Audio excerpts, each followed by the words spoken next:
कभी कभी छोटा आदमी भी बड़ा काम कर जाता है, इसलिए किसी को कभी छोटा ना समझें। दोस्तों, आप अपने आप को कभी छोटा नहीं समझें, क्योंकि आप वो काम कर सकते हैं जो हर कोई कर सकता है। आप अपने आप को कभी किसी से कम ना समझें, क्योंकि आप वो काम कर सकते हैं जो कोई सोच नहीं सकता है। दोस्तों, मैं आपको एक स्टोरी सुनाता हूँ। यह स्टोरी है एक गरीब मजदूर का। एक गरीब मजदूर एक छोटा सा गांव में रहता था। वो पहाड़ पर पत्थर तोड़ने का काम करता था। उसको अपनी ज़िंदगी से कोई गिला शिकवा नहीं था। वह पूरा दिन मेहनत करता और दिन के अंत में जो पैसा मिलता उससे अपना परिवार के साथ खुशी खुशी गुजर बसर करता और आराम से चैन की नींद सो जाता।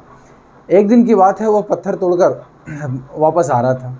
रास्ते में उसे ख्याल आया, यह भी कोई ज़िंदगी है। दिन भर मैं पत्थर तोड़ता हूँ, उसके बाद शाम में थोड़े से पैसे मिलते हैं, जिससे कितना मुश्किल से हम अपने परिवार के साथ गुजारा करते हैं। काश हमें कोई ऐसी शक्ति मिल जाए जिससे हम जो चाहें वह हमें मिल जाए, जो हम करना चाहें वह हम हो जाए।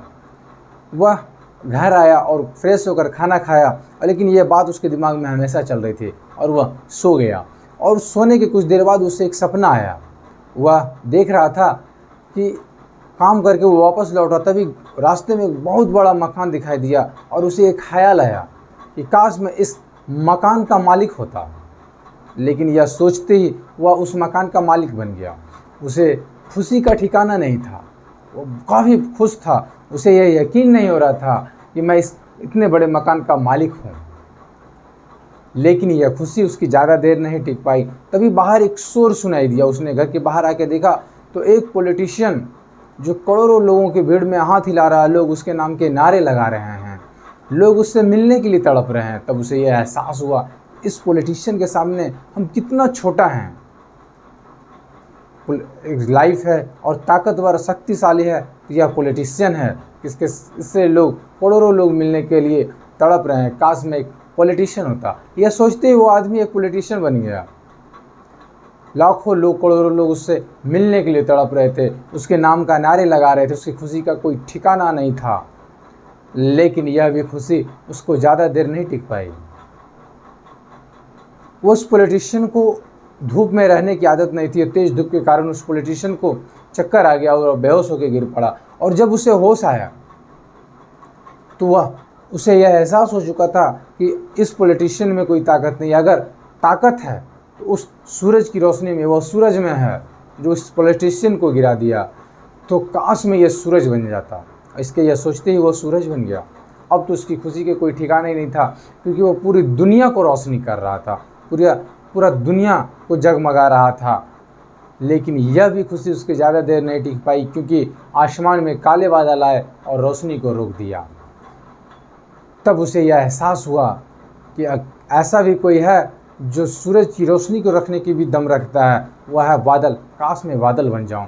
और यह सोचते हुआ बादल बन गया। और बादल बन जाने के बाद वह आराम से आसमान में घूम रहा था, आराम से, कहीं कोई दिक्कत, कोई कष्ट नहीं था उसे। लेकिन यह खुशी भी उसकी ज़्यादा देर नहीं टिक पाई, क्योंकि अचानक एक दिन हवा का झोंका आया और सारे बादल को उड़ा ले गया। तब यह एहसास हुआ कि काले बादल तो सूरज की रोशनी रोक सकते हैं, लेकिन इस हवा को नहीं रोक सकते हैं। काश में यह हवा बन जाता। और यह सोचते ही वो हवा बन गया। हवा बन जाने के बाद वो काफ़ी आसमान में आराम से विचरण करता, कभी आराम से तो कभी आंधी तूफान बनकर किसी को उड़ा ले जाता। और उसे यह लगने लगा था कि शक्तिशाली सबसे मैं हूँ इस दुनिया में। लेकिन तभी उसे के सामने एक पहाड़ आ गया। पूरी जान, पूरी ताकत उस हवा ने झोंक दी उस पहाड़ को तोड़ने में, लेकिन वह पहाड़ को हिला तक न सका। तब उसे एहसास हुआ कि हवा तो बादल को उड़ा के ले जा सकता है, लेकिन इस पहाड़ को उड़ा के नहीं ले जा सकता है। काश में यह पहाड़ बन जाता। और वह पहाड़ बन गया। पहाड़ बन जाने के बाद उसे ये लग रहा था मैं काफ़ी शक्तिशाली हूँ, मुझसे बड़ा शक्तिशाली कोई नहीं है। लेकिन यह खुशी उसे ज़्यादा दिन तक नहीं टिक पाई। तभी एक जानी पहचानी सी आवाज़ सुनाई दी और उस आवाज़ के साथ उसे दर्द भी होने लगा। उसे लगा कि मुझे कोई तोड़ रहा है, मुझे कोई मार रहा है। तब उसे एहसास हुआ कि काश में यह पहाड़ तोड़ने वाला बन जाता। कितना उसमें दम है, यह पहाड़ को तोड़ रहा है। और लेकिन इस बार वो पहाड़ तोड़ने वाला नहीं बन पाया और वह चीखने लगा, दर्द से चिल्लाने लगा। तभी उसकी नींद खुल जाती है और वो शीशे में देखता है। और शीशे में देखने के बाद उसे समझ आ जाता है कि वह पहाड़ तोड़ने वाला क्यों नहीं बना, क्योंकि असलियत में वह पहाड़ तोड़ने वाला ही था। तो दोस्तों इस कहानी से हमें यही शिक्षा मिलती है कि हमें किसी से कम नहीं समझना चाहिए। हम जहाँ भी हैं, जैसे भी हैं, हम किसी से कम नहीं हैं और आप अपने आप को किसी से कम ना समझें। दोस्तों आई होप ये वीडियो आपको अच्छा लगा होगा। तो दोस्तों वीडियो कैसा लगा आप हमें कमेंट बॉक्स में बताएं। वीडियो को लाइक करें, सब्सक्राइब करें एंड शेयर करें। दोस्तों इस वीडियो में इतने, मिलते हैं नेक्स्ट वीडियो में नेक्स्ट टॉपिक के साथ। तब तक के लिए जय।